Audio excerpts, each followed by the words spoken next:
జరుగుతున్న అవినీతి కారణంగానే బీఆర్ఎస్ పార్టీని వీడటం జరిగిందని, రాష్ట్ర అభివృద్ధి కేవలం కాంగ్రెస్ పార్టీతోనే సాధ్యమని పీఎస్సీఎస్ డైరెక్టర్ గజబింకర్ బాలరాజు అన్నారు.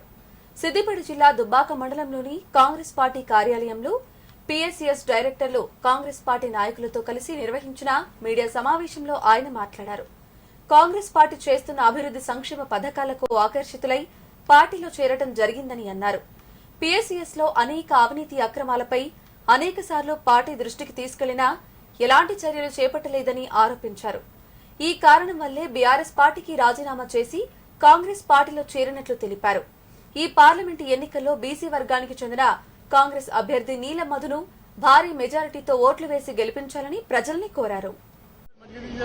కాంగ్రెస్ పార్టీ ఆధ్వర్యంలో చాలా బ్రహ్మాండమైనటువంటి ఒక బడుగు బలహీన వర్గాల అభ్యర్థి నీలం మధు ముదిరాజు గారి గెలుపు కోసము టీఆర్ఎస్ పార్టీల నుండి వివిధ పార్టీల నుండి కాంగ్రెస్ పార్టీలో భారీగా చేరికలు జరిగినాయి. దాంట్లో భాగంగానే ఈరోజు కోఆపరేటివ్ సొసైటీ దుబ్బాక నుండి డైరెక్టర్లము ఇందులో చేరి సంపూర్ణమైనటువంటి మద్దతు, సంపూర్ణమైనటువంటి మెజార్టీతో గెలిపిస్తామని చెప్పి సందర్భంగా తెలియజేస్తా ఉన్నాము.